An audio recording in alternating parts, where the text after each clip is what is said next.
coordinator for the city of Takoma Park. This event's part of our Takoma Park Arts Cultural Series. Includes free poetry readings, film screenings, theater, concerts, art exhibition out here. You want to see that on your way out. Everything's free. You can learn more about it on our website at tacomaparkmd.gov/arts. We're excited to have the Free Minds Book Club back again. They were here back in the before times, I don't know, 3 years ago. And so it was a really powerful reading. And so I wanted to bring them back. And so we've got one poet, Shannon, who was here last time, and then a bunch of other poets. So we're excited to hear their work. The United States has got more prisoners than any other country. We make up about a quarter of the world's total prison population. And so obviously it's a big problem, and we'll get to hear sort of firsthand about some of the Poet Ambassador's experiences. So now I'd like to hand things over to our Takoma Park Poet Laureate, Kathleen O'Toole. She'll also do a brief intro, and then we'll hand things over to Free Minds. Thank you all for coming.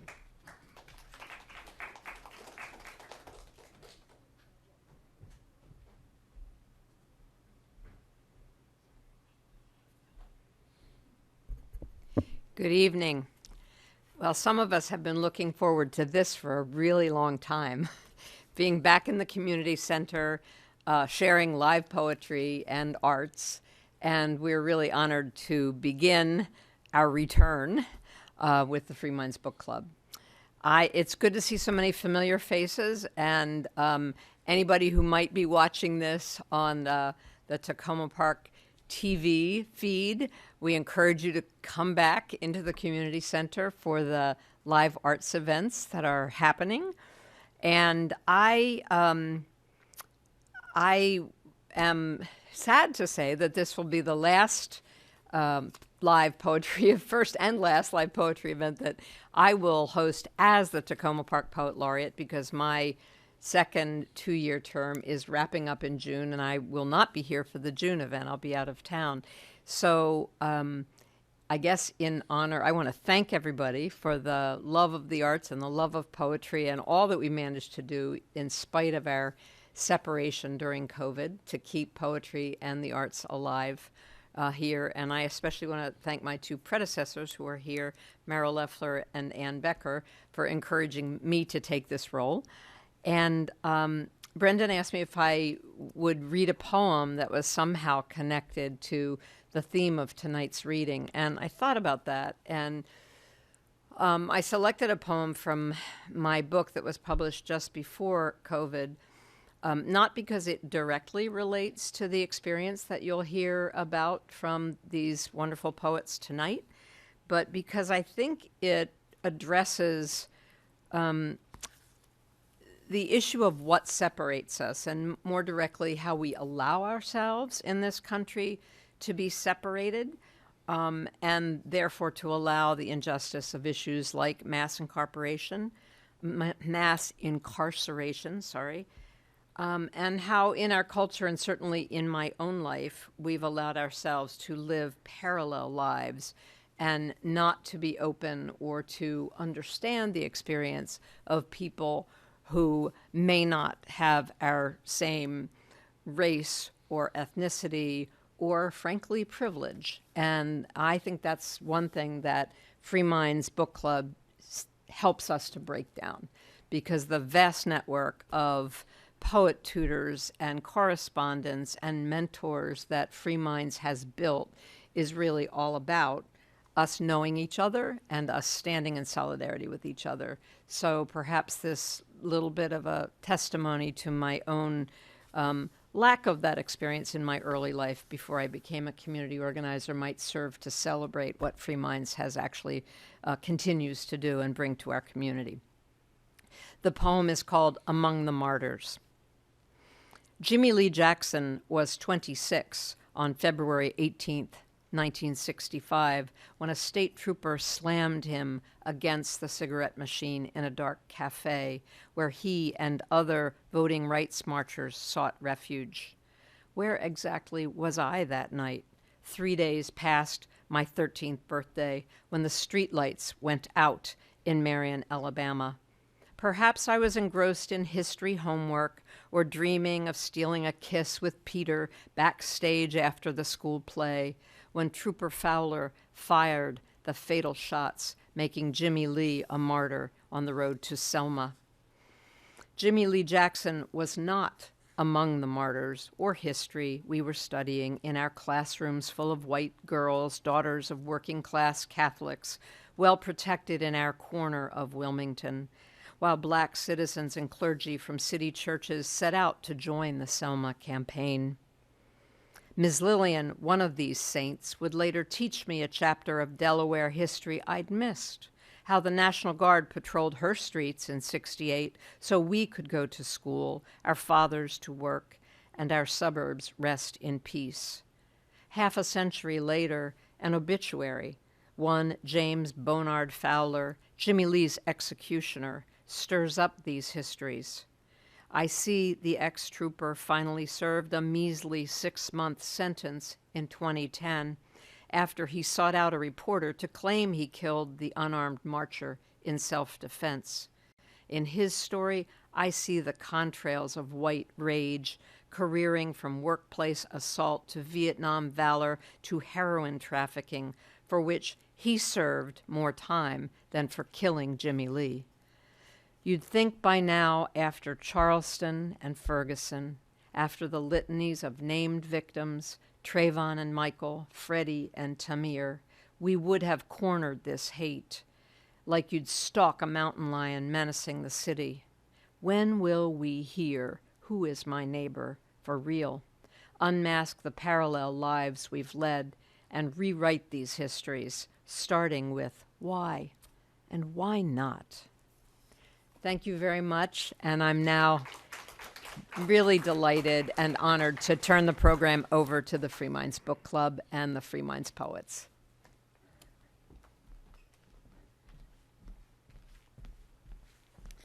Wow. Thank you so much, Kathleen. Can you all hear me okay? Yes, that was stunning. I'm a little nervous to follow that. But first, I want to say how incredible it is for us to be back here in Takoma Park in person after this extended time of being physically apart, even though for many of us, we've still been connected through virtual programming. But it's really exciting to be back here in person. The last poetry reading we held before the pandemic was right here in 2019, if I'm remembering correctly. And Takoma Park has always held a special place in our hearts here at Free Minds. This community is home to so many of our dedicated volunteers, and we're so grateful for all of you for being here tonight. Anyone watching on the live stream at home, thank you to Brendan for initiating and organizing this night, and especially for bringing us together and giving our poets this space to be heard. Thank you as well to Alvaro and John for the AV support, and to the students and professor at the GW Corcoran School of Art typography class for sharing their beautiful art with us all tonight. You'll be seeing a bit of that on the screens up here throughout the evening. And of course, again, thank you all. Thank you so much. It's wonderful to see some familiar faces and some new faces as well here tonight. Now, I'd like to tell you a little bit about Free Minds, and then I will introduce our incredible poets and our team that's with us here tonight. Free Minds is a book club and writing workshop and a reentry services provider. Our mission is to use the literary arts to foster personal development and build community with those directly impacted by the criminal legal system. It's also really crucial to our work to bring their stories to the wider community to advance racial justice and help build a humane, fair, and effective legal system. Now, I'm here tonight with one of our former interns, Sophia Dean, who is helping out. She didn't know how seriously we meant it when we said, please do keep in touch at the end of her internship. And now here she is still with us several months later. We're also going to have the great privilege to hear from Free Minds poet ambassadors, Jarrell Allen, Warren Allen, D'Angelo Moore, Shannon Battle, Craig Watson, and Jean Downing. They have all been formerly incarcerated and are now home in the community, and they all dedicate much of their time to serving and supporting community members and Free Minds members who remain incarcerated.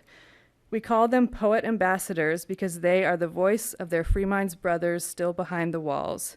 They will be reading their own works tonight, as well as poetry by Free Minds members who are currently incarcerated.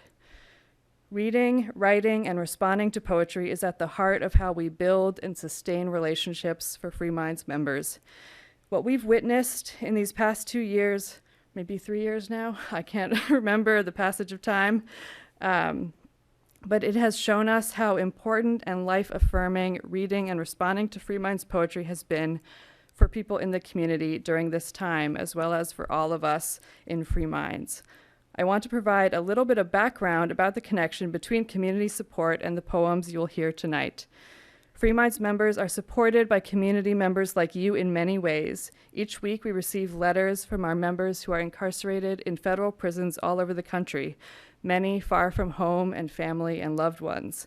That is because DC does not have a state prison system, so people who are DC residents serve the majority of their sentences in the federal prison system, as far away as New York or Kentucky or California.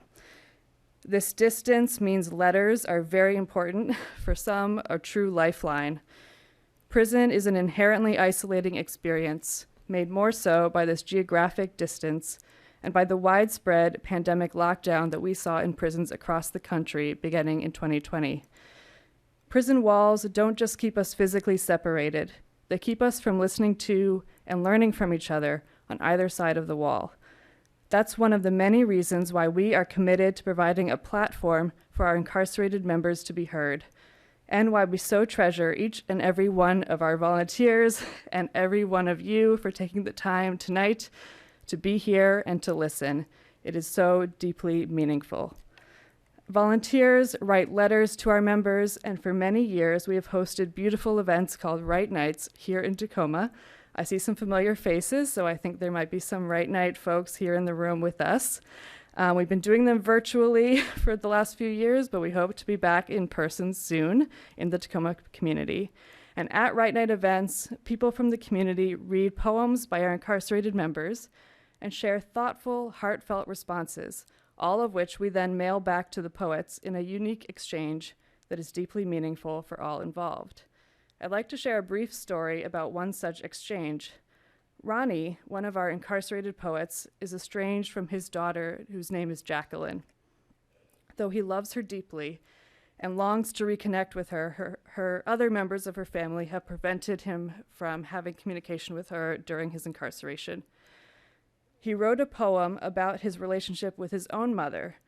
A volunteer who happened to be named Jacqueline, the same as his daughter, read this poem and wrote a response about the ways that his writing moved her and helped her to reflect on her strained relationship with her own father. When Ronnie received this comment in the mail, he told me that he chose to believe that the Jacqueline who read his poem was his daughter, Jacqueline. He said, and I quote, "Either way, two hearts were healed." This speaks to how powerful a few words can be, and how this kind of exchange between the poet and the community can inspire feelings of connection and reassurance that we are not alone. Tonight, we celebrate the healing and the creativity that these moments of connection and community can inspire. Now, without further ado, I'd like to welcome Sophia and Shannon to the stage.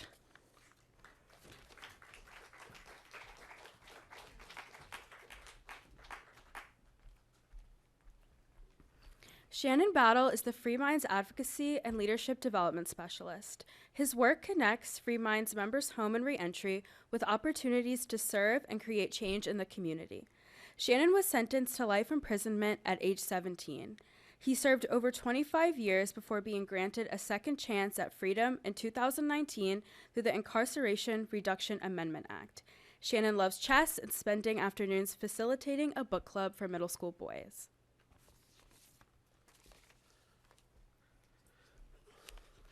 Good evening, everyone. Thank everyone for attending.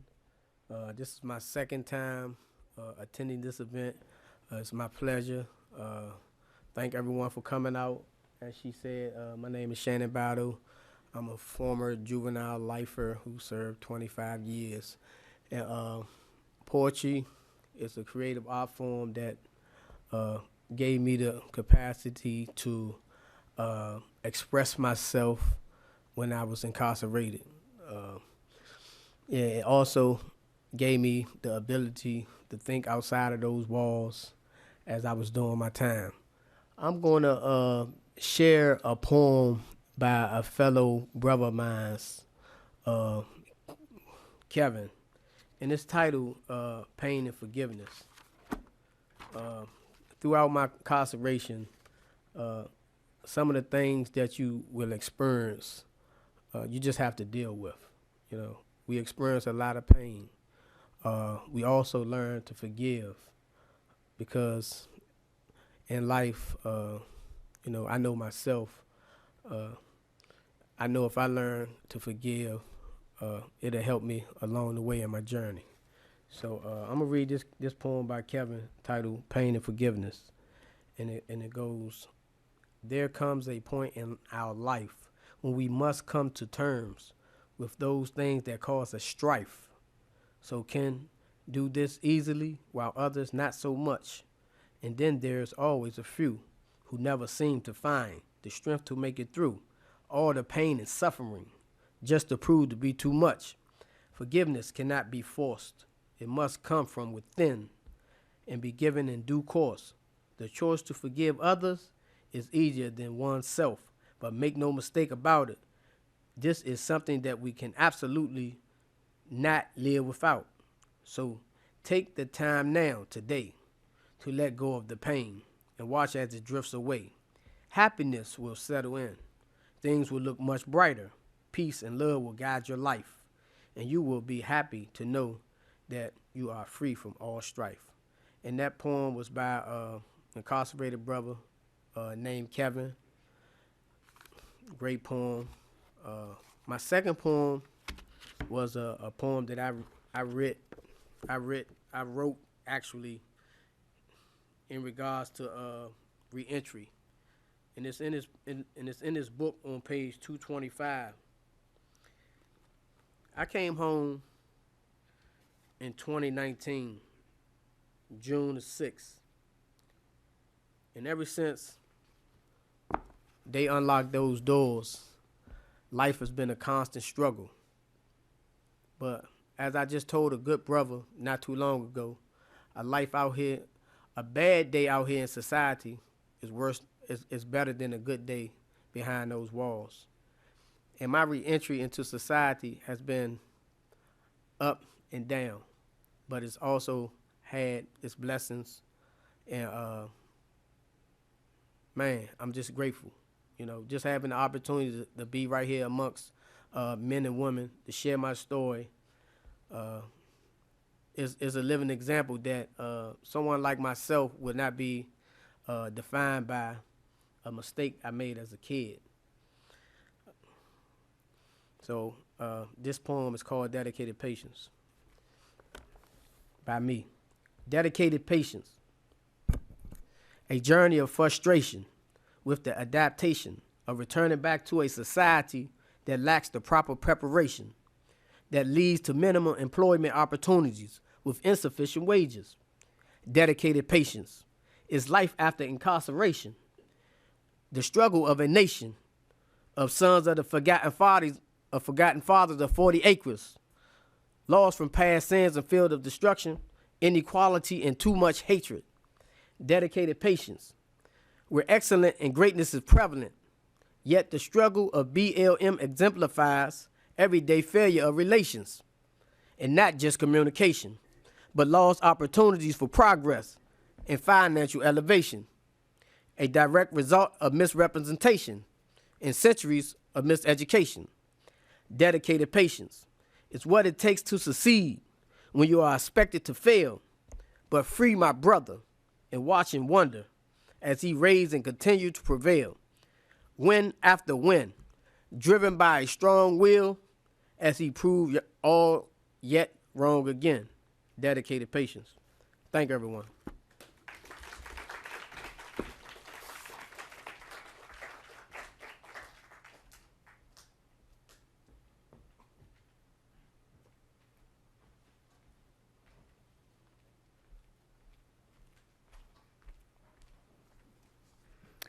D'Angelo Moore has been a Free Minds member since age 16 when he joined the book club while on the juvenile block at the DC jail. D'Angelo is a CDL driver driving huge trucks all over the country. He loves to travel, but when he's not on the road, he mentors young people and serves as a poet ambassador for Free Minds. Hello, everybody. Thank everybody for coming. Thank everybody for coming out tonight. Thank you for allowing me to share. It's like Miss Sophia said. Like I've been with Free Minds since the age of 16, so I don't look at Free Minds as a organization, as a business, as a company. None of that. I look at Free Minds as my family.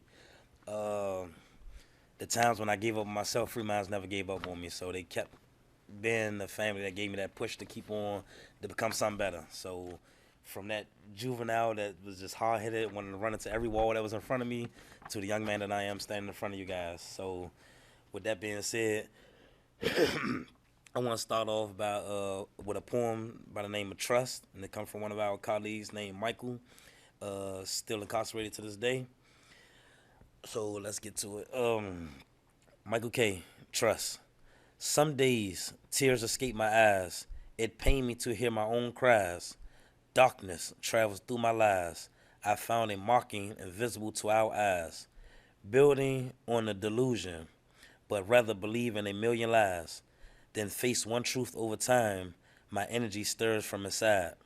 Remembering being broken so easily, created my passion to write, created my passion to fight, created a strength so powerful to control, I don't know who to console.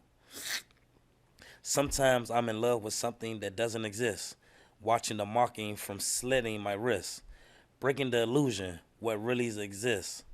How do I escape my mind, even travel through time? What's the point of searching for love when I can't intertwine? When love is nothing but an illusion, turn it one way and you will see where you want to go. When I turn it the other way, I see where I'm needed the most. Discovering the other of the mirror, I see where I struggle the most and who my tears hold close. It showed me the symbol of trust.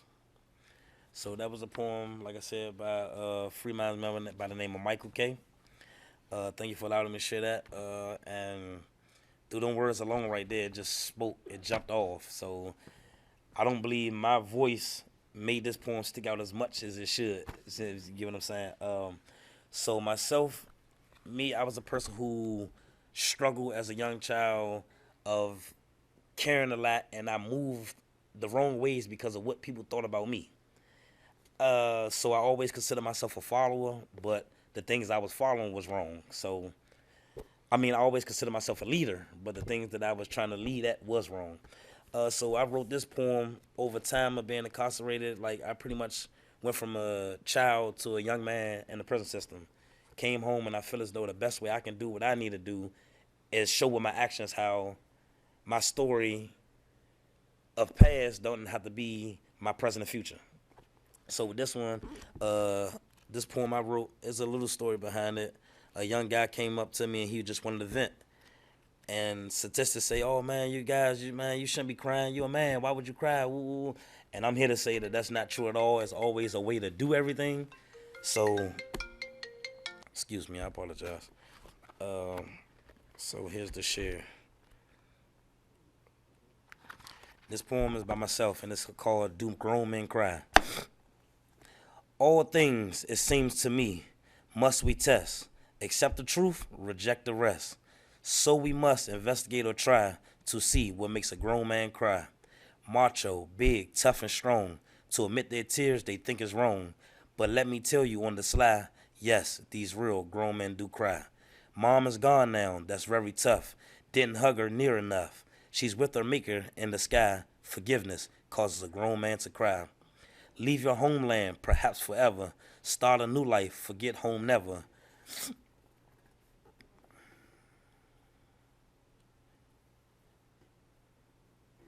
Perhaps forever, start a new life, forget home never. You may in this new land die, memories causes a grown man to cry.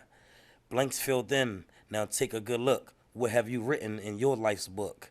If for some reasons you come up dry, That alone should cause your grown self to cry. So thank you for allowing me to share.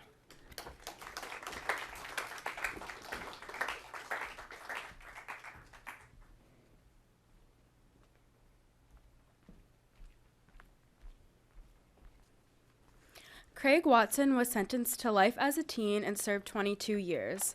Craig came home in 2019 and has devoted himself to supporting others. Today, he is the Peer Support Services Specialist at Free Minds.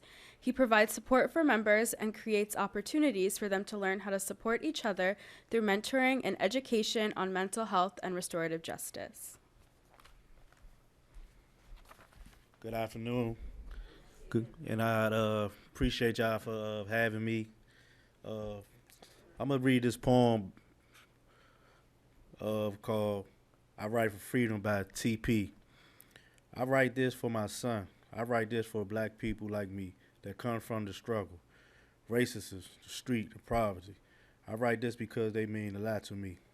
I write this because my son needs to know me.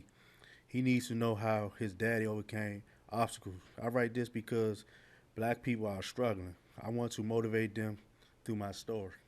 Thank y'all.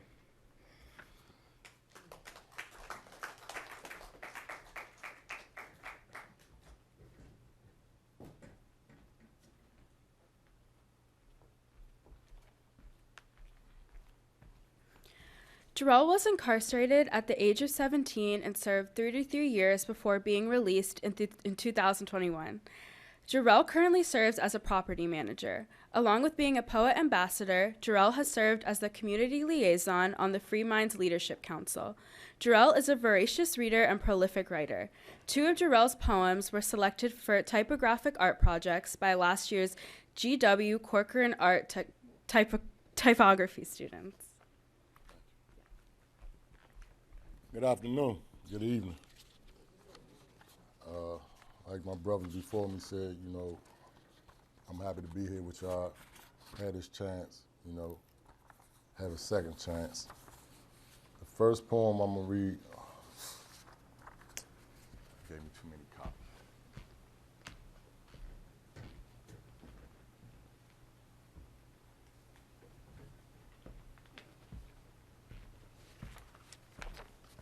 First poem I'm gonna read is by one of our Free Minds family members that's still incarcerated, called Emmanuel, and it's called Through My Eyes. Look through my eyes and see life as I see it. The struggles of being me, just a cycle often repeated. Through this cycle we are mistreated. This cycle must be defeated. Though many ignore its truth, this cycle is not a secret. Do you see it? The struggles of being me, the struggles of being free in a system bred by deceit. In this system created for peace, or made to, is this system created for peace or made to oppress the weak? Look at life through my eyes and tell me, what do you see? Do you see the struggles of me, a past stuck on repeat? Have you seen the places we sleep, the brutality by the police? As you take a look through my eyes, can you feel the tears as I weep? I cry for my sisters and brothers. I die for those indigent mothers. I will walk 1,000 miles if it will help us uplift each other. Our fight has been about color, equality, and civil rights. From the moment they made us slaves, we were deprived of a greater life. As you envision life through my sight, can you see those innocent faces? Do you see the hardships of poverty and struggles for education? The system blatantly racist. This country built upon hatred. Look at life through my eyes and tell me, how would you make it? With the odds still stacked against you, no more prisons, they'd rather kill you. Shoot you dead right in the streets and swear that you had a pistol. Only lead he carried was pencils. Being black was the only issue. As you look at life through my eyes, can you see the struggles we lived through? That's by Emmanuel. Beautiful poem. This is a poem I wrote.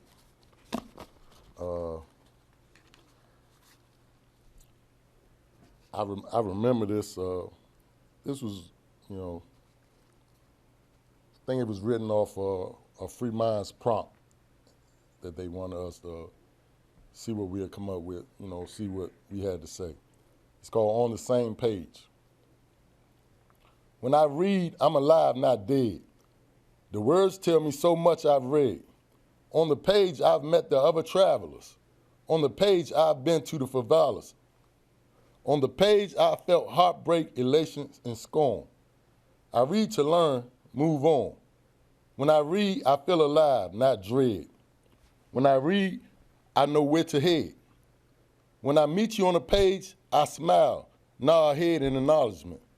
When I write, I use plenty of emotion. My words express whatever mood I'm in. I want you to understand my position, my thoughts. Hear me out. Let me in on this paper. My pen will talk. I write to tell you what's inside. When I write, I feel, know I'm alive. When I write, you know my objections. You hear my war, you honor my war cries.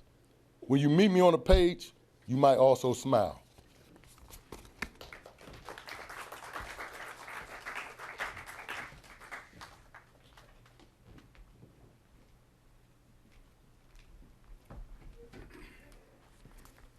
Warren Allen was sentenced to life at the age of 17 and served 20 years before being granted his freedom. Warren is an end-of-life imprisonment campaign fellow with the Sentencing Project. Warren loves to write poetry under his pen name, Black Love. Warren is a musician, a mentor, and an advocate for ending violence against women. Warren is passionate about expanding restorative justice in D.C. to bring true healing and peace. Warren is a new proud father to a beautiful baby girl. Give it up for me, give it up for me. Yeah, I'm excited to be here today. You know, my journey started, you know, when I was young. You know, I had to envision some things, so I let my light shine through my words, and hopefully you all like them. This is one of my poems that I wrote. I think I was asked by a Free Minds member, you know, to write about my experience, you know, with reentry. I thought I actually wrote it while I was inside, but I wrote it when I was out, when I got out. Reentry. Transitioning into a challenge, I wonder if my caliber of man is significant enough to endure life's ups and downs and unemployment offices. My family say they'll be there for me. True or false? I guess we'll wait and see. Anxiety consumes me. At ready, set, go where? Because I don't have a home I can call my own. As I reflect on these smoking mirrors, I'm alone. Hope and perseverance are my friends. These dudes provide the tools I can use to unscrew the lid on opportunity. As I rise, I aspire to have all life fruits. My first child, my first wife, a responsible life. 21 years of incarceration felt like a century in anticipation for a successful reentry. However, only fate knows what lies ahead for me. That was the poem I wrote. Thank you. Appreciate it. That was the poem I wrote. But more importantly, I'm not more so here for me. I'm here for the guys who still, behind the walls, and I want their voices to be heard just as clear as you all hear mine. So through my voice, I want you to hear their words. New Star in the Sky by Alex C. The hours pass me by today, like any other day, but something's feel amiss. A joy of your sweet voice, the comfort of your hugs, the soothing power of your words, and all of the things that I will miss. I know you had to go, and you know I didn't want to leave, but that wasn't a choice for you to make, nor was it one for me to give. And so I say goodbye with a broken heart and tears in my eyes, blurring my sight, as I try my best to see the new star there in the sky. Please be in peace. I promise I'll be all right. Oh, wow. Sorry about that. You gave me 3 copies. I thought it was actually 3 pages. Sorry about that. Finish reading. No worries, no worries. That was powerful. I actually liked it, that one. It was great. I had one more I would like to share with you all, called Dream by Antoine H. He dedicated this to his daughter. Yesterday, I had a dream about a girl. She was light-skinned like me. She possessed my eyes, my hair, my lips, my feet. And every time that she smiled, I smiled. Every time that she cried, I cried. Each tear feeling like invincible bullets tearing into my flesh, leaving behind a painful mess. Yes, yesterday I had a dream about a girl. And the dream was over before I could pull her close to my heart. It was over before I could tell her my story, tell her my part. God, I pray for the chance to see her again. So I'm going back to bed in hope of dreaming about that girl that looks like me again. That was beautiful. That was beautiful. Thank you all very, very much.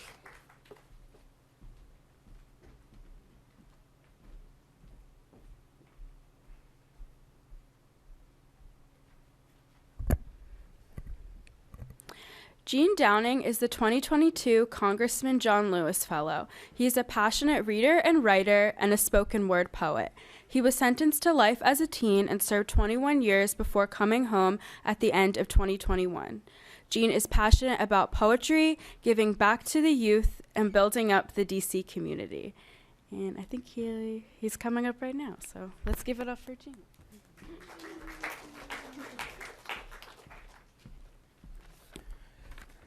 Good evening. Just like all the gentlemen before me said, I'm excited to be here. I am blessed to be here in so many ways. I was incarcerated for 21 years. I've done so many things in those 21 years to make sure that this day will come, that I could be standing in a place like this, reciting poems like these. And also, like my fellow brothers said, that we are appointed ambassadors, which means that, you know, a part of what we do is to make sure that the voices of the incarcerated be heard.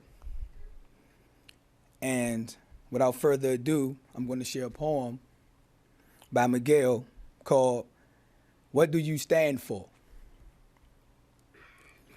What do you stand for? Does it involve others or just yourself?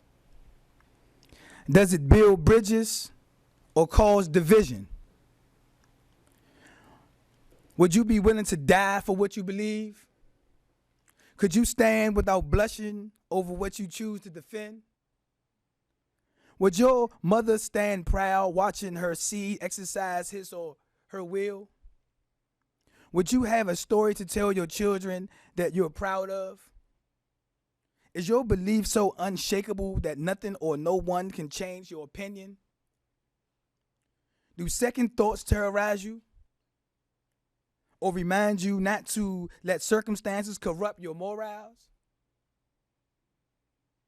Is your cause a trend, or do you consider a better future for you and me? Is it so strong that the consequences seem minuscule compared to what to be gained? Will your cause lower to the level of the things that make you so angry?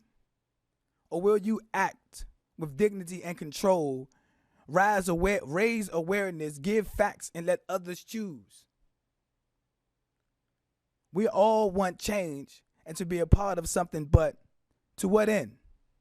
So for now, today, let's be together, united on one thing, humanity. What do you stand for by Miguel? Thank you. I have another piece that I've written. It's spoken word, so I won't be reading. In fact, I might not even be using this mic. It's kind of becoming my signature. This poem is a poem about healing. In fact, it's called A Time to Heal. And I think I speak for everybody when I say that everyone has some healing to do at some point or another in life. So this is for everyone. A time to heal. They say time heals all wounds.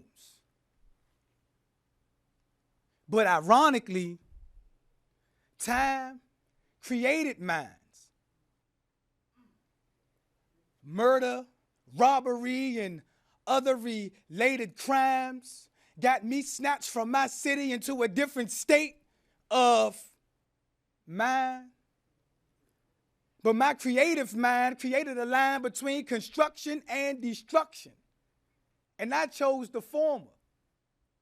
Plus, I've seen every form of nefarious acts. It ain't normal. See, you and I, we're not much different. We've all had issues that cut deep through the meat and into the white tissues. Not light issues, but life issues. Plight, sight, visuals, right rituals, all to mend what's not been right with you. But to no avail.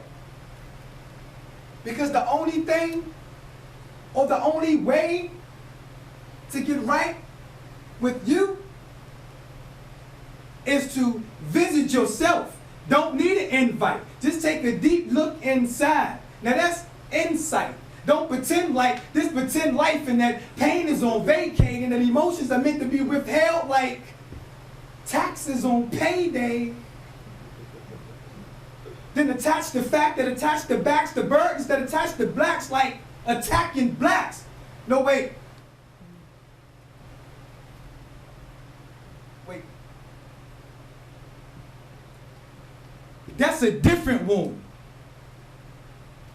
But it bleeds the same. No, these are bandages that need the change. No, I need to see the change. I said I need to see the change. No, wait, I need DC to change. No, strike that. I need to be the change.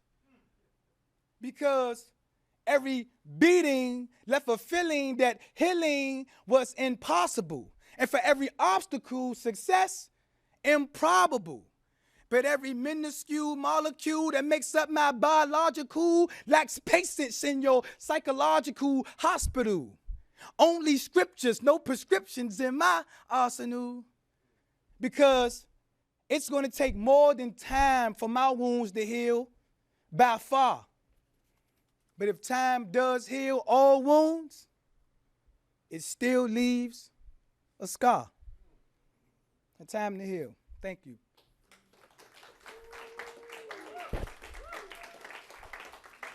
I guess it's time that we can open up for Q&A.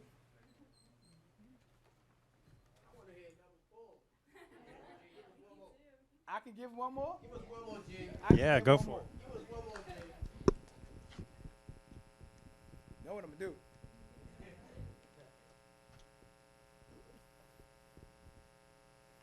My hands up. Please don't shoot. I'm unarmed. Lord, let me make it through this night unharmed. I can't move, yet they keep telling me stay calm. Where's a good neighbor when you need one? State Farm. I'm hoping that their body cam caught me getting body slammed, but then again, it don't matter because they don't give a mighty damn. They said that I'm resisting arrest, but with your knee on my neck, I can't breathe. I'm only resisting my death. Sir, I'm no threat. I just got off work. I'm going home. And in my left pocket is my information and my phone. All you gotta do is check it. Not only am I not a criminal, but you gonna see that I don't even have a record. I'm wrongfully suspected. A law-abiding citizen exercising my innocence, you supposed to protect it. I wonder what I did wrong. You just keep asking me questions. Saying something about drugs and what I do with the weapon. What I'm doing around here, I already told you that. Just got off work, got off the bus here to walk the rest. I don't know nothing about no drugs. I ain't never owned a gun. I'm definitely not a thug, and I ain't trying to be one. He said that ain't gonna get it done, and he started to lose patience. I guess the answer I gave him ain't helping the situation. He put his gun in my head and asked me, do I think he's racist? And I said, if I'm under arrest, please just take me to the station. I'm so nervous, I'm shaking. This gotta be a nightmare, and if so, it's past due for me to be awakened. But no, this the real deal. That pistol is real still. He told me stay real still because I am trained to kill. Now I know how it feels when they racially profiling. Just because I got on Timbs and a hoodie don't mean I'm violent. I know my rights, and one of them is to remain silent, which I need to do since every time I speak you think I'm lying. I'm just trying to keep from dying. Man, I got a wife and kid. I'd rather do a bid before I let you put one in my lid. My nervousness turned to fear. Man, I admit it, when I was scared. His pistol to my head. One wrong move, I might be dead. Then he said, I hate this job, hate this city, and I hate niggas. Give me one good reason why I shouldn't squeeze the trigger. Damn. I was so scared, I started to stutter. I didn't do nothing. Were the only words that I can utter. This the worst day of my life, but still I wish to say another. Always obey authority were the words of my mother. Then my thoughts were interrupted when gunfire erupted. Authority my mama trusted turned out to be corrupted. I must have blacked out. So you'll never know the reason why I, this innocent black man, was killed this evening.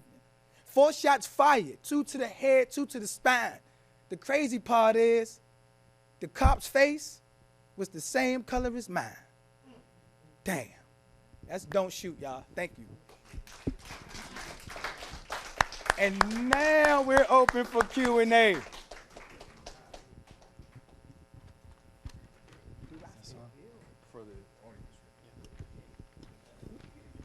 Test 1, 2.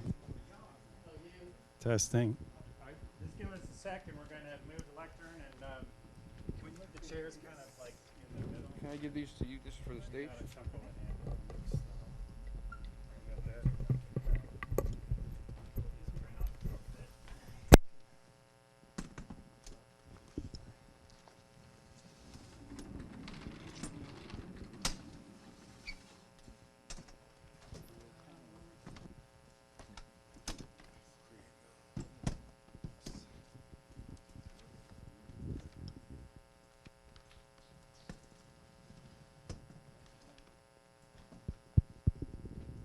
Great. Thank you so much. That was really powerful. Thank you all for coming.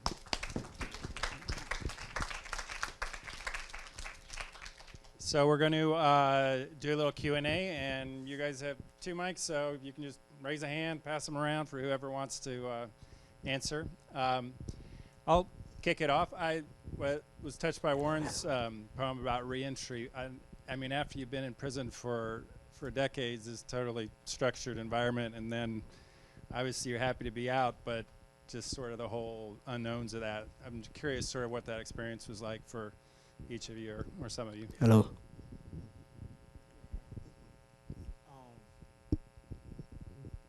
I mean, it's pretty much, I say compatible with all that. It's not on. Oh, it's not on? Yeah, that's what I'm trying to figure out. 2, okay. I mean, the thought is pretty much compatible, with all of us. You'll hear a different word or two, but the struggles are the same. Being inside, with your fate on the line, anxiety is high. You have so many things to worry about, and reentry is one of them. One of my biggest things I wondered and worried about upon my release was how I'd be viewed by the public. How would I be viewed now?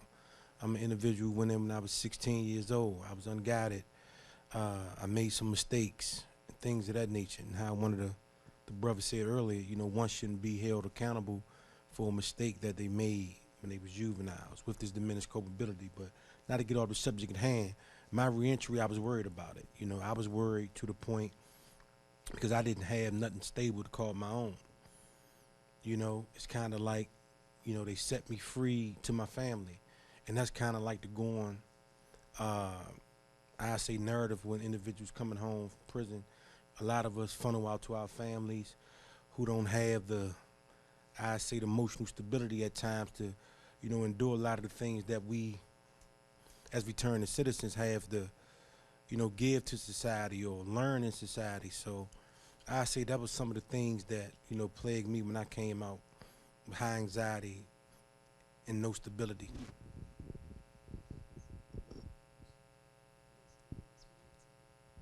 Anyone else welcome to jump in?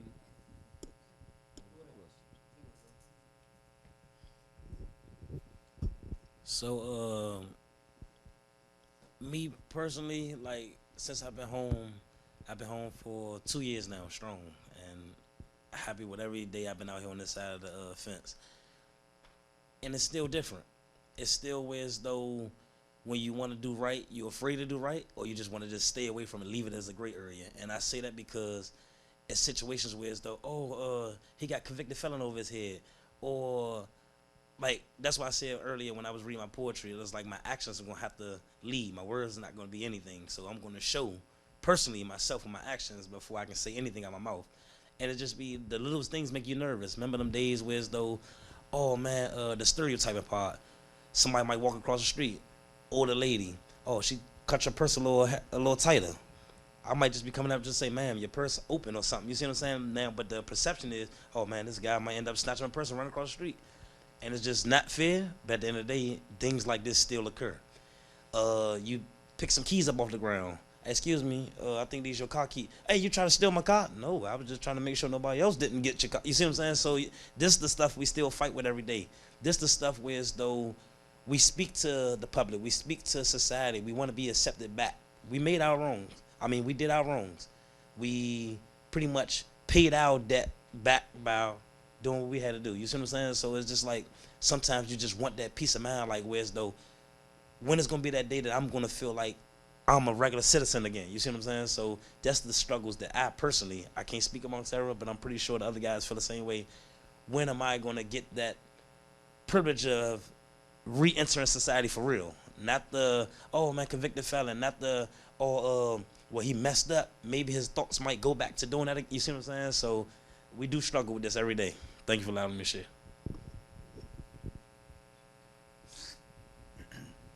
Yeah, for me, my reentry has been more of an adventure. I'm doing pretty much everything that I and more, should I say, that I aspired to do prior to me coming home, and just like having to go through all of the different changes and the things to adapt to back into society that every woman have to go through. Those things were something I wanted to do as well. I couldn't wait to be able to go into a restaurant and not know how to scan the menu on your phone. I couldn't wait to get lost somewhere and have to ask for directions, because in prison these are things that you realize that you have taken for granted. So my reentry, it was all like about not just re-entering society, but like a rebirth, so to speak. Right, and that's how I take it every single day. And there are some struggles, believe you me, there are some struggles. But I have to keep checking myself to say, hey, like Shannon said earlier, one bad day out here is still better than one good day in there. So I have to remind myself that every single day. So I love the adventure. It's an adventure for me. Yeah, you got another question? Oh no, go ahead. Reentry is a process, and it's like the third phase of my life. I had the first phase, The second phase was incarceration, and this was the third phase. And it's a learning process, and it's definitely not easy. As my brother said, it's just so many stereotypes that we fighting against. There's just so many barriers that, as a felon and a black man, that we're up against. So it's like fighting a current, a heavy current, and these guys up here are living examples of just holding the tide. Like and we actually are having a fun, sharing poetry. I know myself, I'm personally having a blast out here. Yeah, I'm personally having a blast, and like with work, doing the things that I enjoy to do, going like I have a book club where I teach kids from 10 to 16 years old. Just to have the blessing to walk in that classroom and interact with kids is like nourishment to me, because I'm actually doing it at a school that I went to at the 3rd grade. I never would have thought this in my wildest dream. So it's blessings like that every day I'm grateful that I wake up on this side. But I also appreciate the little things like being able to go to the refrigerator and grab a bottle of water, So reentry is a process, and I'm just learning to love and live with life as it goes. For me personally, it's a lot of back and forth. What I realized though, I'm feeling like you always feel like you facing the same challenges. I'm facing the same challenges that I did as a youth in prison. You got choices, you got decisions to make, you got responsibilities. The difference is now I'm more equipped to handle it. I have a sense of self-worth. I have, resources. What I don't know, I know how to go and, find out things. I had a conversation with somebody, and it's like a reoccurring thing. Like, you come out here, and some people, even though they know you've been locked up, I'm talking about family and friends, they not patient with you when you try and learn something. They don't understand it, you know what I'm saying? And for some, that can be, for us, like on our side, it could be daunting, it could be humbling, you know what I'm saying? But, we have to explain it to people like, I haven't been in the world. Like, I haven't been in the world in 33 years. I went to jail at 17, came out at 51, so, came out at 50. And so that's, like, you're going to hear the same recurring thing with us. To me, it's all a challenge. Like, Shannon said, like, each day, like, I done acclimated too fast, I feel now, because I done got used to things. But I think I feel that way, then I go and find out something new or learn something new or have to learn about something. I'm like, it's like that, whoa, you know what I'm saying? But those are like the trials, just learning and getting people to understand what you've been through. And I'm saying that, like, what we've been through, people can, for the most, people might can identify, they might can feel your pain, they might can feel a kinship with you, but they can't understand it because they didn't go through it. So that's why sometimes they ain't patient. Sometimes that's, you know what I'm saying, they, like, early on I became overwhelmed, and I had to recalibrate, like, because in prison, you got 24 hours to do a whole, you got time to waste. You're gonna get everything done in 24 hours. Out here, you don't feel that way. You gotta put some things off. You gotta compartmentalize what's most important. You know what I'm saying? It never seems like it's enough time in the day to do everything, especially if, we got responsibilities, but it's what we signed up for. And I'm quite sure they feel the same. Like, sometimes when things seem a little daunting or you seem like we got too much going on, first thing come to my mind is, This what you signed up for. This what you wanted to be back. You wanted to be in the life of the living. It's about responsibilities, this, that, and other. It's about, you know, experiences and everything. So that's pretty much been the journey for me. And it's still like, it was like being a baby. You learning all over again. So that was, you know, a baby lives with what? Wonder. That's how we came out, like, whoa, you know, wonder, you know. Anybody got?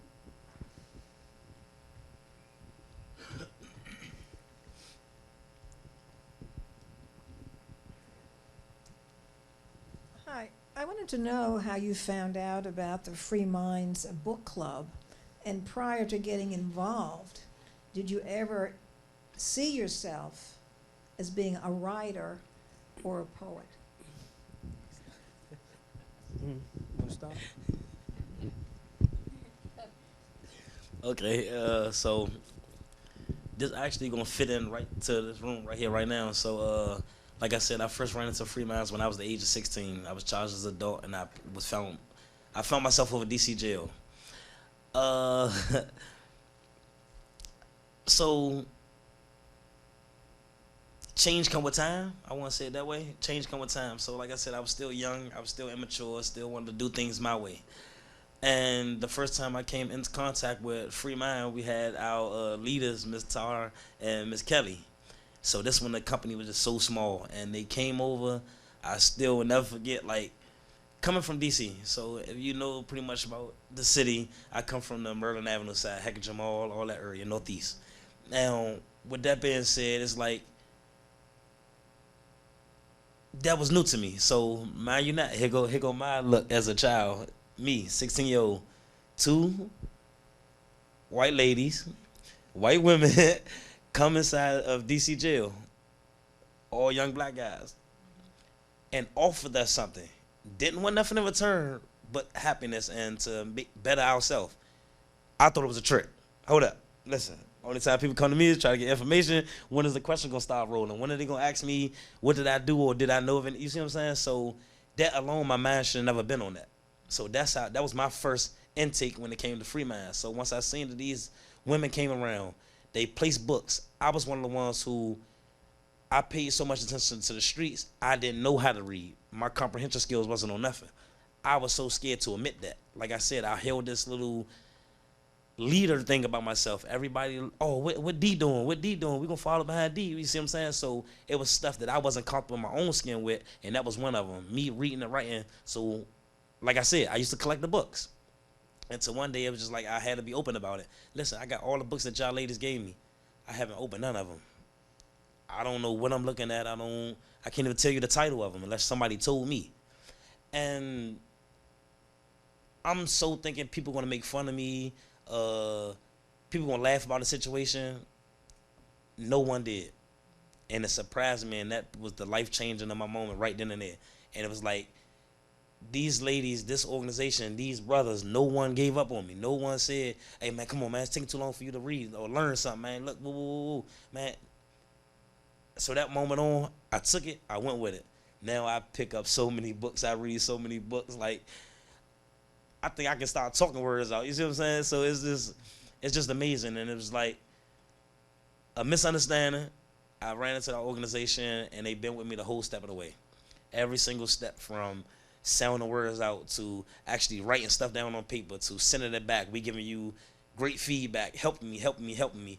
Never turned it back on me, never gave up. And like, that was my first introduction. That's where pretty much how I met them, and they've been in my life ever since. So that's my story. I'll just add, we meet our members in a number of different ways. First and foremost, like D'Angelo was saying, in person at the DC jail, we have a number of book clubs there with men and women. We also have a Spanish language book club, so we have kind of a variety of groups that we're working with, as well as with youth, charged as adults, and adults as well. And we also meet a lot of our members through the mail, which is true of some folks here on the stage too.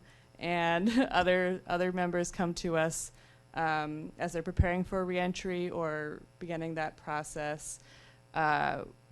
We meet a lot of people through word of mouth, through referrals from friends, family members, attorneys, partner organizations.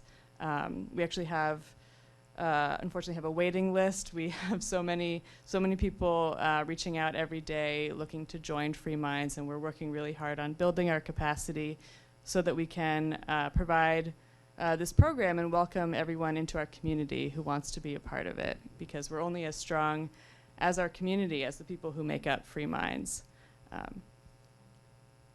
Do any of you guys want to share too about how you joined? Well, I can share. First, I guess I want to put in a little bit more perspective before I share that. I've only been home 6 months. So I'm like literally recently released. And I had an 82-year to life sentence. So all of this is surreal to me. And I say that to say this about how I was introduced to Free Minds. So a good friend of mine who was a Free Minds member introduced me to Free Minds. He was telling me all the wonderful things that they do. And kind of like D'Angelo, I didn't believe it. Because I felt like if I didn't know about it already, can't be true. Yeah. So because I reached out to organizations, and stuff, and I had no idea who Free Minds was. And at the time, though, the IRA law was being implemented, or should I say, was being considered. The version of the IRA law that would allow me to come home. Oh, I thought she spoke on that earlier. Okay, well, it's IRA is the Incarceration Reduction Amendment Act, which would allow any DC code offender that committed their crime under the age of 25 and served at least 15 years to petition the court and the judge to possibly reconsider their sentence. So, and it's like different versions of it, 3 different iterations of it, and I fell under the 3rd one.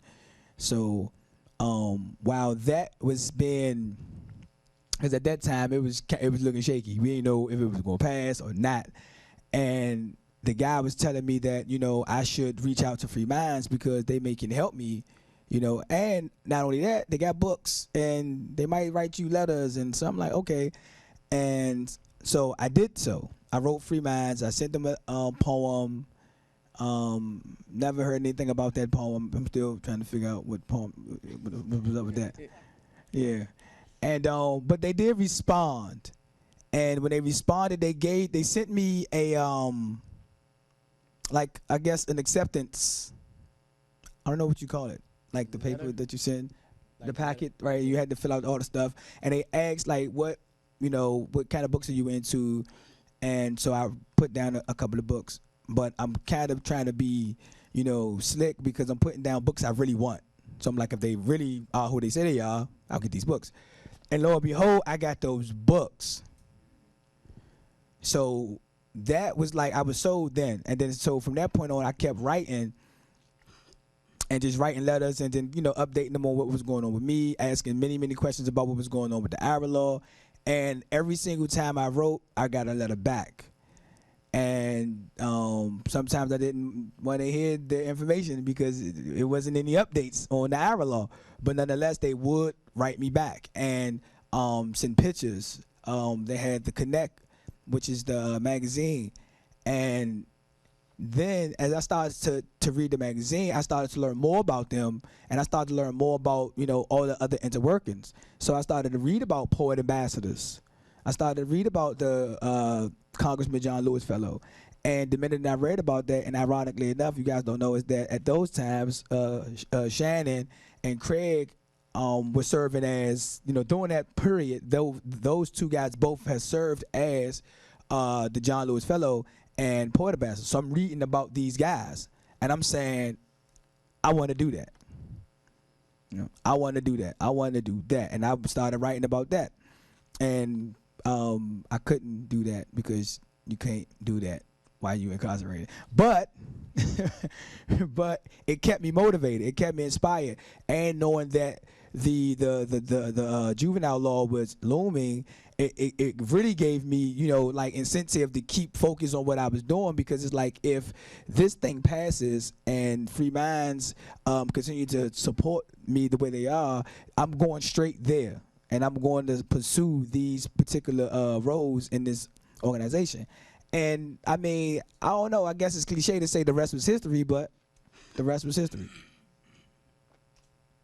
And you are now the John Lewis Fellow. Oh, and I left out the most important part. I am now the 2022 Congressman John Lewis Fellow and Poet Ambassador. All right. So,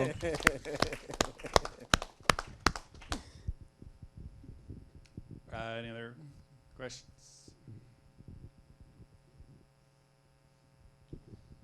First, I just want to thank you again for being as candid and open and challenging as all your words have been. I guess the word that really jumps out at me is time, not just in your poet, but in the weight when you talk about 20 years, 30 years, and the weight of being inside for that amount of time. And so I guess I'm just sitting here thinking, like, how for you, you know, that tension between the anger and some spark of hope, and maybe kind of where poetry fits in that, like in how do you, you know, push through what, I don't know, I can only imagine, you know, anger, resentment, all that kind of holds you back, and the kind of breakthrough that you're evidencing at this point, and kind of what's poetry got to do with it. Thanks. For me, my story is a little different. My mother was a voracious reader, so, and she had built us a wooden bookshelf and put it in our rooms, and she would get books for us, but she would also put all the books, her novels that she finished reading, she'd put it on there. But we wouldn't read the books, but we were protective of the books. So, like, if, you know, when our friends came over, if they, you know, kids, they want to explore, they get to mess with the books, we'd be like, put that back, leave our mother's books alone. So my mother got tired of hearing that, and she pulled us to the side, because it was us 3 boys in the room. And she was like, those are your books. Them books not sacred. I put them in there for you to read them. You know what I'm saying? They can touch the books. So later on, when I was in prison, incarcerated, in prison, you look for anything to save you. You want to escape. You physically want to walk out of there, and that's not physically possible. You know what I'm saying? So you look for something where as though you can escape, where as though you know you're not in prison, something that you just get your mind off of it. And while in solitary and, you know, just doing time, that's what I found in reading. You know, I think it really first got to me, like, when I realized I can read anything, and because I just fell in love with cowboy books, old westerns, and I think that was like in Terry Hut in the Hole. You know, it'd be sweltering, you know. And I just you just read them. You keep reading, ain't nothing else to do. You lay down, you know, you're in transit or in solitary. And that was my way, that was my salvation. And I always look at that, you know. I wrote a poem called My Mother's Books. That was one of the things she gave me that came back and reared his head that saved me. That was a jewel she gave me, you know, something she gave me, and a connection that I had with her, and it saved me, because in prison, when I'm reading, even more so than writing, I'm not in prison. I'm traveling. I'm learning about your exploits and how your mind works and what you went through and what this person in Switzerland is doing, or Italy, or, you know, the Bimini Road somewhere. And that blew my mind. I was like, okay, I'm good, because it's millions of books, so I'm no longer here. And that was my salvation, you know. Free Minds came along, and this was some years ago. And when I learned about them, I was like, I was in solitary. And I wrote them. A friend of mine gave me the Connect, the magazine. What is solitary confinement? Huh? Explain to him what solitary confinement is. Solitary confinement is, and you know, all of us been in solitary confinement. Solitary confinement is when you locked in a room, basically 23 hours a day. It's 23 hours a day, but you might not even get that hour. Ain't nothing, you're not promised that hour. And you locked in a room, most likely you're gonna have a cellmate. Bare necessities. When I say right now, bare necessities is whatever they take your mattress, you know, no more radios, nothing. They might get a little clear thing of toothpaste, that's it. It's books are scarce, you know, they tore up, you know.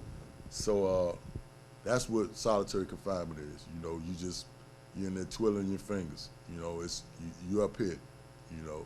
So that's where I learned to travel at, and I was like, oh, I found something I can go in here. So you know, and it showed me the power of the mind and the imagination. It showed me the power that the mind has, you know.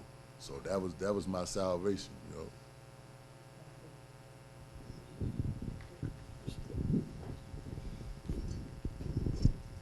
Hello, gentlemen. I wanted to know if there are any female members of Free Minds, and if they're not, why not? And if there's another organization that works with women. I spent a couple hours earlier today actually in the DC jail with our women's book club. So yes, there are women in our program. It is a much smaller number than the men in the program. When we originally started, Free Minds started back in 2002, and at the time our focus was on youth charged as adults, meaning people 16 or 17 years old for the most part, but in the adult criminal legal system. And over the years we've expanded, we've grown beyond that, but for most of that time since 2002, that's the focus of who we were working with. And in that time, I believe we met, I think, 5 girls who were charged as adults. So it was very, fortunately, it was rare, but we do work with the women, when the girls who get that charge. And now we've expanded. We have a women's book club at the DC jail, and a few of the women, we started that in 2020, so it's pretty new to our program, but a few of the women have come home since then. We do also connect people with partners in the community who have dedicated gender-responsive reentry programming, like Community Family Life Services is a wonderful organization that I definitely recommend for anyone interested in getting involved specifically with women in reentry. There's also an organization called The Wire, which stands for Women Involved in Reentry Efforts, and I highly recommend both of those organizations. But yes, we do work with women, but it is a relatively small number compared to the men in our program. I think we have time for one more question, if there's anybody else.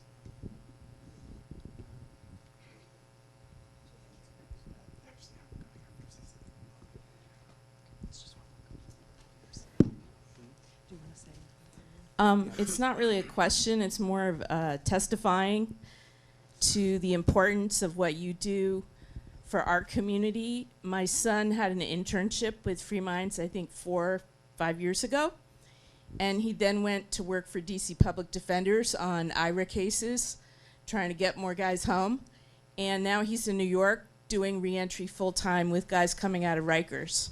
So, and all of that is because of you. So thank you. Are you Ben's mother? Wonderful to meet you. I remember him very well. I'm sorry, I won't try to take so long. First of all, thank you so much for coming. My friend Sophia brought me to listen, and I didn't know what to expect, but after listening to your poems, I'm definitely going to be coming out of this a better person. Throughout this session, I kept thinking a lot about the meaning of justice. I'm a protest outside of school, and a lot of times, like, a lot of people chant no justice, no peace.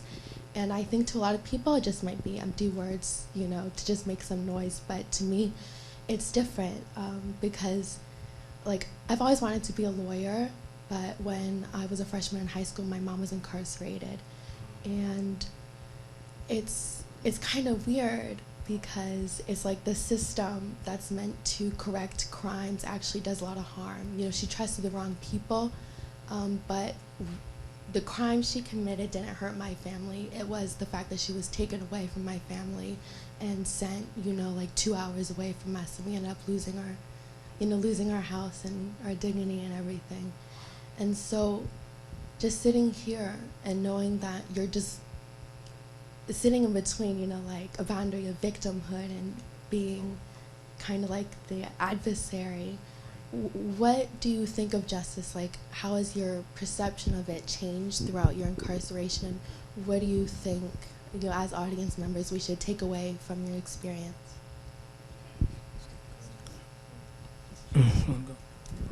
I'd like to say, you know, first and foremost, that was a powerful story, and I'm sorry to hear that, because you are an individual who've been directly impacted, you know, by your mom, you know, incarceration. Justice has many faces. You know, justice is biased as well, because we sat in law libraries advocating, fighting for our lives for years to no avail. And one can get truthfully discouraged on the inside, you know, without any hope of relief. And desperate times call for desperate measures, you know.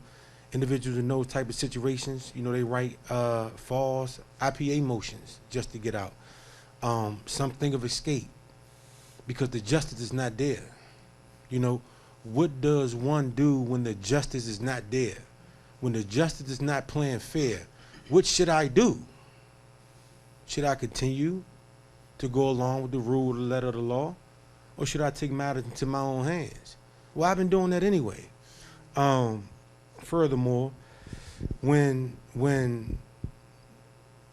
justice is not justifiable according to, you know, your demographic or what have you, you have a right to speak out about that. I'm an End Life Imprisonment Campaign fellow with the Sentencing Project. I work on ending life without parole all across the nation. We work on second looks all across the nation. These are things that we're passionate about. The Sentencing Project is a research and advocacy company that specializes in changing laws. It's policy-based, but this type of work I'm committed to. This type of work I embrace wholeheartedly because I'm unselfish. And I understand that it takes a village to help the other brothers and sisters who's confined come out. But before I go, because I do have to go, I got a brand new baby girl and wife gonna cuss me out. I'm gonna say this. I'm gonna say this before I go. We need individuals like you because we reached someone tonight. You said we help with your healing. That's important to us. And on behalf of me and, you know, the Free Minds members, thank you. Thank you all.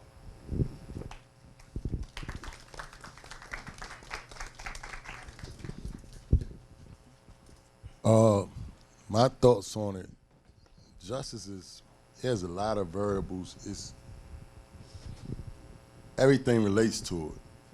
In order for, is what all of us should be fighting for, each and every one of us. Like he said, he said earlier, we have 25% of the world's incarcerated population in America. And a lot of the changes that been going on with restorative justice, I believe is only because it's affecting their budget and because a lot of other countries getting on them. But that shouldn't be the reason. Like your story, it hurts me. But it's so many forms of injustice. Each and every one of us got to play our parts. Because when I said so many forms of injustice, you have people with limited mental capacities. You have it's so many levels of it, and it's so many reasons why our system is broken. And like I said, they only starting to do things because look at the budget. Look at what is killing their budget. But it's not just killing the budget. It's killing our society. You know, because you take and you don't give a person that needs help, whether it's a juvenile that needs help, that needs education and, you know, boot camp, whatever, or somebody with limited mental capacity or somebody with a drug problem that should be getting treatment, and you put them in a prison, that doesn't help our society. And that's what more progressive societies and more progressive countries have seen. But, you know, it's a problem for all of us because it's so many layers of it. So everybody you can't be the only one protesting. It can't be, you know, just people that been felt by it, or everybody has to understand how it hurts our whole community. It hurts humanity. You know what I'm saying? Injustice hurts humanity, period. You know, we can't sit back and say, well, I don't have nobody locked up, or I don't have a son locked up, or I work, or this, that, because it affects at the core, it affects everything in our lives in some form or fashion, whether it's the economy, whether it's just humanity, that, you know, anything that affects one affects all. There is no separation. Like Gene said, there's no difference between him and you. The only difference was the choices, you know, maybe upbringing, stuff like that. We are one. There's no separation. When we in bad places in the world, it's because we separated, because we choose to separate and see differences and see something wrong with differences. There's no separation amongst us. We are the same. We are one. We come from the same source. Yeah, until there's fair and equal justice for all, then there will never really be no true justice. And I truly believe that. And as the men said, I think collectively, every woman, every man, we are connected by humanity, and by fairness, you know. And I think it's gonna take a Herculean effort to change the system. And a lot of us, that's what we are. I mean, like, as poet ambassadors, we come up here to share in hopes of impacting someone's life, like you.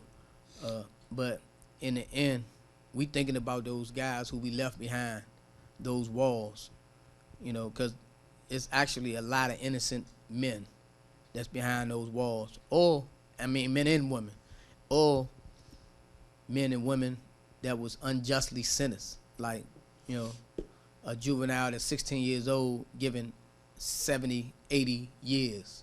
Like, I can't go buy a beer, but you can give me 60 years?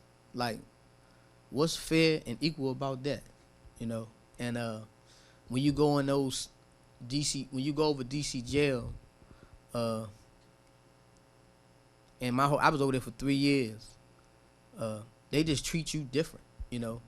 It's no way possible that they would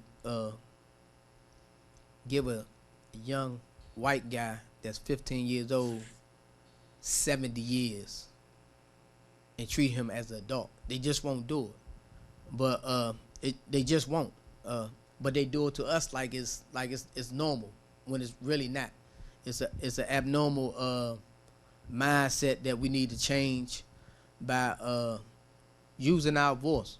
You know, if you finish school and become a lawyer, you'll be the perfect advocate because of your impact and, you know what I mean, how your mother's situation affected you. Like, we are some of our own best advocates right now. You know, my title at Free Minds is the Advocacy and Leadership Development Specialist. My whole objective is to dismantle the whole system. You know what I mean? It's probably not going to happen in my lifetime. But if I could start the process, maybe my grandkids could, you know? And that's what it's all about. Dismantling a system that's just not fair and equal to all. I want to say this, and for not only is everybody's duty to help out, not only is everybody's duty to help out, but in order to fight something and really to get justice, you have to be informed. So you got to know exactly what's going on. You got to know the laws that they implement, and when they trying to implement them, because if you don't know, then they just implement them. But if you go down and they trying to put a law in and you say, no, we don't want that, then they can't do it because we put them in office. And it's, like I said, it's so many levels, but you have to be informed. You got to know exactly what these laws and these prisons and everything they doing. You got to know how it's hurting your community. If you don't know how prison and things like of that nature is hurting your community and how it's going to affect you, then you're not going to care. See what I'm saying? But if you're informed, I don't see how you can't care. But you got to be informed, so you got to know exactly what's going on. And it's a lot of nefarious stuff going on. It's a lot. That's why they like to, they putting them everywhere now, but that's why they like to keep prisons up in the mountains and the hills, and and that's why certain places like, no, we don't want no prison, because they don't want you to know certain things. They don't want you to know certain things that happen in the prisons. They don't want you to know, because they don't want you to feel for who in there. Because it's also about economy and jobs in those areas too. So you gotta be informed. I just want to leave y'all with these last words. Thank you so much for sharing. And just like I said, just like we are giving back to the community is also giving to us. The community, like I said earlier, is actually what helping me wake up and feel more comfortable back in society. You see what I'm saying? And just by you sharing that little piece right there, it did something to me. And I remember words out of your poem. So what I wanted to say now is more so knowing your neighbor. Not who's next door to you. Like they said earlier in the introduction, like I drive trucks. That's my best way that I found freedom in myself. I take off for Seattle in 2 more weeks. By myself, I drive. I'm on an open road, so I have nothing to do but play with my thoughts. That's freedom I can ask for. You see what I'm saying? No, hey, can I go here now? Or can I go here now? Or can I eat this? So that alone helping me out. So everybody had their story. So find a creative way to tell your story. Make sure your story pinpoint and how you gonna attack the cause that you wanna fight at. You see what I'm saying? And that's the only advice that I can give. But like knowing your neighbor is, like I said, it's not the person who's next door to you. It might be my neighbor right now is in California. What's going on with that household? What's going on with that family? How can I help out over there? And I'm a strong person and believe in paying it forward. A guy told me this when I was pretty much like 19, when I really tried to transition over to doing the right thing and try to walk the right life. And he was like, man, listen, I don't want nothing back from you right now. What I want you to do is just take something that I gave you, give it to the next person. But the only reason I accept that, if you make sure that next person gives it to the next person and he give it to the next person. You see what I'm saying? So it's like, until we all see eye to eye, or until we like forget skin, forget this type of educational level, forget this school and that, until we see eye to eye as human beings, knowing that we're here to see everyone smile, to see everyone do right, to see no one have to go through hardship, that's when we pretty much going to make change and we're going to do the right thing as a whole. So thank you. All right. Well, thank you so much to our poets and to Free Minds and to all of you for coming. Oh, and they will have some books of poetry by some of their members for sale out in the lobby. We also have a donation box if you feel like donating. All proceeds go to Free Minds. Thanks again.